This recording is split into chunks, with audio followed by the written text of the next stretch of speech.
CBSE गोटे अभिनव अभियान आरंभ कर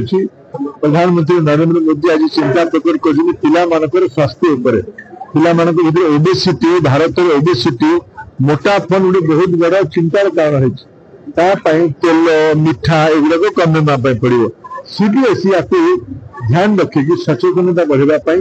स्कूल गुड़िकर सीबीएसई एफिलिएटेड स्कूल गुड़िकर गोटे सुगर बोर्ड रो पिला चॉकलेट खाइबे मीठा खाइबे खाइबा उचित कि केते खाइबा उचित खाइले कौन हम या जनवाई गोटे सुगर बोर्ड रो कल्पना करमती प्रधानमंत्री नरेंद्र मोदी आह्वान कर समस्ते नागरिक माने जो माने तेल व्यवहार कर निज कोटार निजर क्वांटम 10% कमात ता द्वारा भी लोकों स्वास्थ्य उपर प्रभाव पड़ो जन सचेतनता जन अभियान जन आंदोलन माध्यम एक प्रकार मौलिक परिवर्तन कर